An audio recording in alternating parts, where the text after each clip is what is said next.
Plagued by the uncertainties of our modern world, life can seem awfully bleak at times. In our search for purpose, meaning, and certainty, most of us would love to have an inkling of what lies ahead, to have even a glimpse of tomorrow today. In our podcast, Knowing Tomorrow Today, we share from the Bible a wonderful blueprint of hope, which reveals that God wants us to live an abundant life and that He has an amazing future planned for us.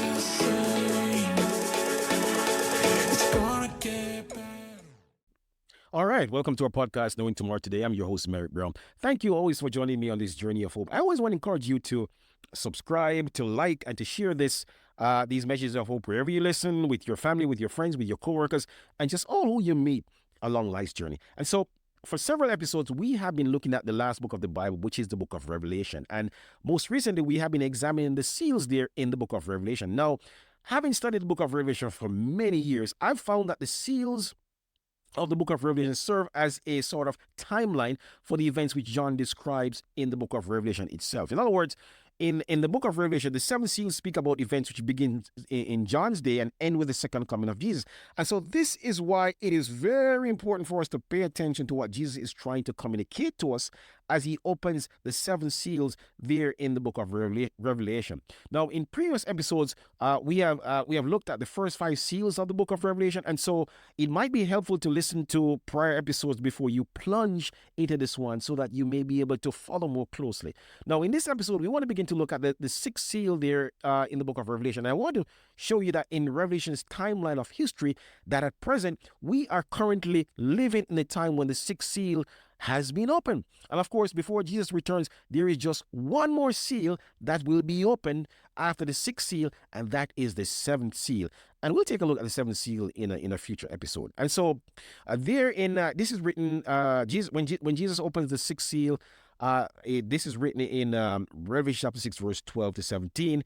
And there John writes, and he says, "And I looked, and when Jesus opened the sixth seal, and behold, there was a great earthquake, and the sun became black as the sackcloth of hair, and the moon became like blood, and the stars of heaven fell to the earth as a fig tree drops its late figs when it is opened by a mighty wind. Then the sky receded as a scroll when it is rolled up, and every mountain and idol was moved out of its place. And the kings of the earth, the great men, the rich men, the commanders, the mighty men, and every slave and every free man hid themselves in the caves and in the rocks of the mountain, and said to the mountains and rocks, Fall on us, and hide us from the face of him who sits on the throne and from the wrath of the Lamb. For the great day of his wrath has come, and who will be able to stand?" Again, you can find that in Revelation chapter 6, verse 12 to 17. And so a series of momentous events occur in the heavens and on earth with the opening of the sixth seal. We're told that there is a great earthquake. We're told that the sun becomes dark. We're told that the moon turns to blood and that the stars fall from the heavens. And so how should we interpret these events which occur under the sixth seal? Well, first we need to note that these occurrences are intended to be literal and not symbolic events there in the book of Revelation. Now, why would I say this? Well, notice that John writes that the sun is black as sackcloth of hair. Notice that he writes that the moon becomes like blood and that the stars fall as the late figs from a tree that is shaken. And so one Revelation expert has noted perceptively that this literary construction using the words as and like are being used to compare actual events to figurative analogies, right? So I hope you see that. Now, immediately following the tribulations which occurred during the Dark Ages, during the 18th and 19th centuries, a series of events took place in history, right, which several Bible scholars believe were a fulfillment of the events described under the sixth seal. And so let's start with the great earthquake. John writes there in Revelation chapter 6, verse 12, he says, "When he, Jesus, opened the sixth seal, behold, there was a great earthquake." And so, friends, on All Saints' Day, this was on November 1st, 1755, while much of the population of Lisbon, Portugal, were packed in the churches. They were having morning mass. The earth shook violently under their feet, right? There was an earthquake estimated to be about 8.4 on the Richter scale. And this earthquake lasted for about 5 minutes. and has been marked as a seminal event in European history. The convulsions of this earthquake was centered in the Atlantic Ocean, about 120 miles southwest of Cape Vincent, Portugal, but its effects were felt far and wide. I mean, tremors were felt all over Europe and even as far as the Caribbean. The earthquake generated one of the largest tsunamis in European history, which I mean, the shockwaves reach as far as the coast of Brazil in South America. In the city of Lisbon, Portugal itself, the violent sway of the earth caused buildings to collapse, killing and injuring thousands of people, and the ensuing panic. I mean, people were panicking, right? In that ensuing panic, thousands headed for the open public areas of the city's seaport, and upon arrival were met with a strange sight. The sea had disappeared. But within minutes, the sea returned and it rushed into the harbor as a 40-foot high wave at 30 miles per hour. The tsunami destroyed Lisbon's harbor. It swept thousands out to sea, and in the ensuing days, fire devoured what the earthquake had failed to topple, right? And so an estimated 60,000 people perished right there in Lisbon. And so the next sign given by Jesus was this when the sixth seal of Revelation chapter 6 is open. It says there in Revelation chapter 6 verse 12, the sun became black as sackcloth of hair and the moon became like blood. And so each year at different points on the earth, the sun is obscured by the moon during a solar eclipse. This is a natural occurrence. These solar eclipses do not create total darkness because the sun's corona is still visible around the edges of the moon when these solar eclipses occur. However, on Friday, May 19, 1780, parts of New England in the United States and Eastern Canada witnessed a very strange event. Friends, by midday on that day, total darkness had engulfed the land. And this was an extraordinary event because it was not caused by a solar eclipse. It was not caused by a volcanic eruption. It was not caused by a cosmic collision, right? I mean, for many years, scientists were perplexed as to the cause of this dark day and the blood moon that followed.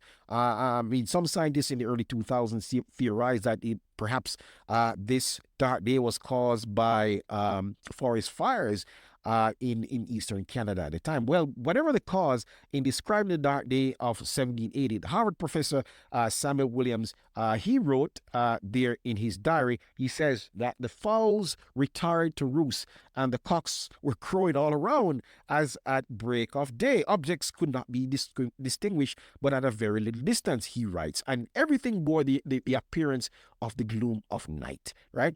And so, not able to continue their day's work, people gathered in churches, they gathered in taverns, and many sought their pastors and asked them to preach impromptu sermons and confess their sins because there was the general opinion or feeling or sense that the day of judgment had arrived. Many people believe that the day of judgment had come because of this very, very unusual event. And so that night, the moon was an unusually red color. It had this reddish color, like the color when you have like a blood moon, right? And so the next sign that we see under the sixth seal there in Revelation chapter 6 is this, and you find this in Revelation chapter 6 verse 13. It says, the stars of heaven fell to earth as a fig tree drops its figs when it is shaken by a mighty wind. Now, friends, every year in November, we have the Leonid meteor showers, which lights up the heavens in a spectacular display as meteors streak across the sky at nearly 161,000 miles per hour, or about 45 miles per second.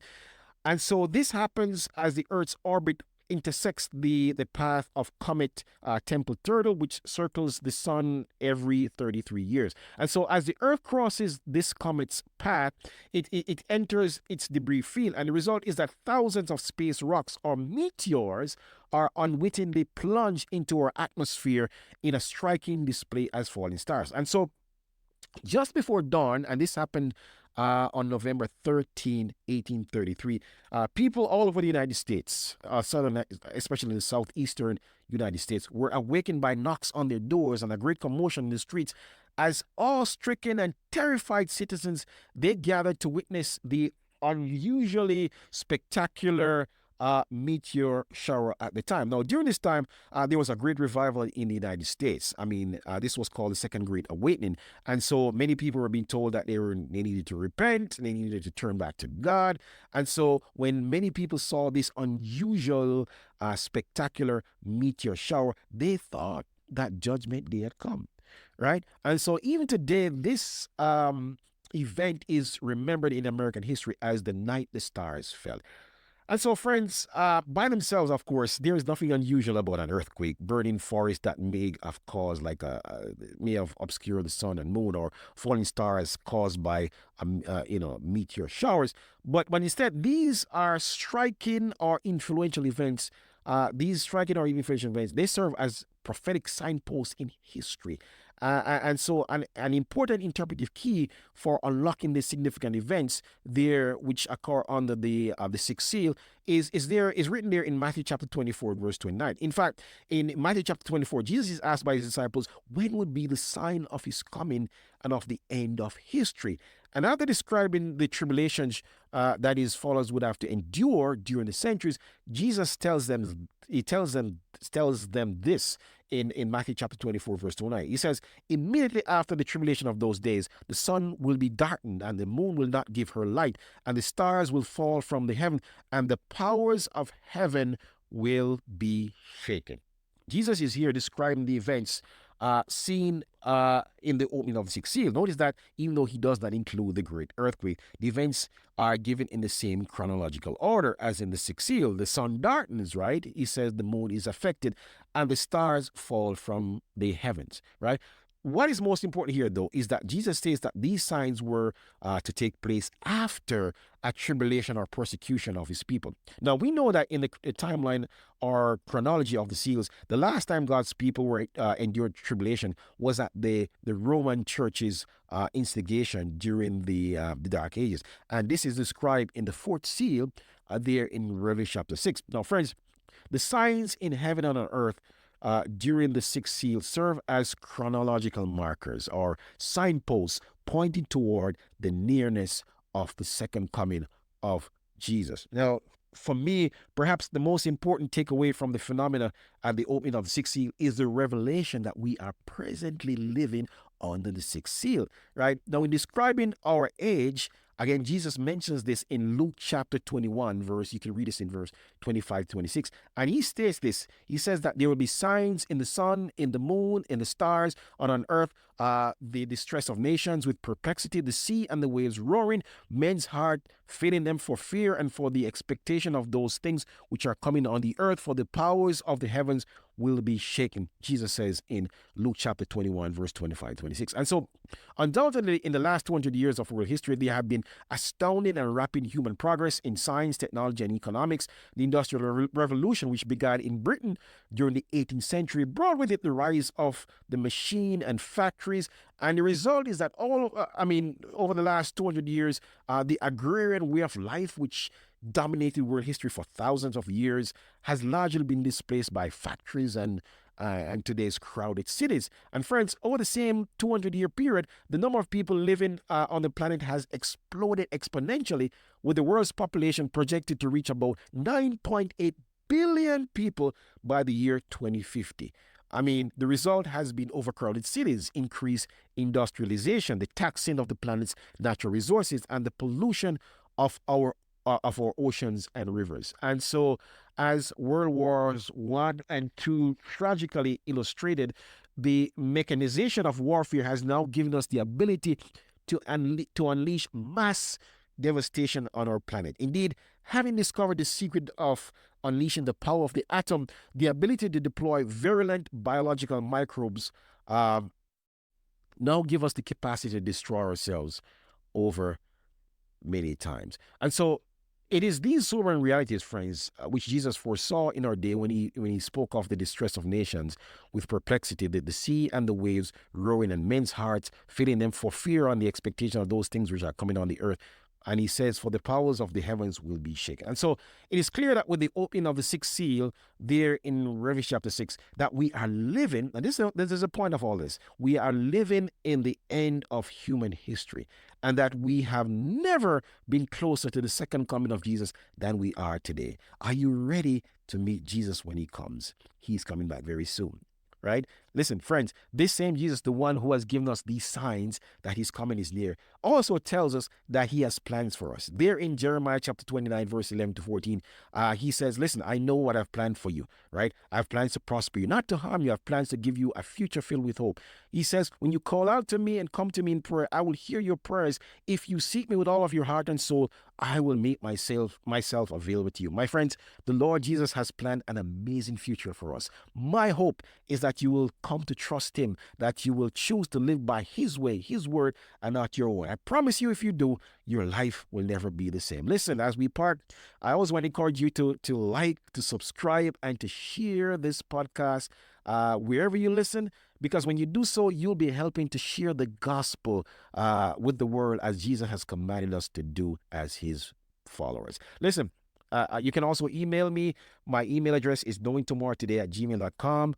If you have additional questions, if you have prayer requests, listen, when you email me, I'll also send you a free copy of the book that inspired this podcast. It's called knowingtomorrowtoday@gmail.com. Sorry, it's called Knowing Tomorrow Today, Glimpses of the Future That Will Change Your Life. That's the title of the book, right? And so may God continue to bless you. I'm Merrick Brown. Until next time, stay blessed and stay well. Never stay the same. It's gonna get better. Never stay the same. It's gonna get better.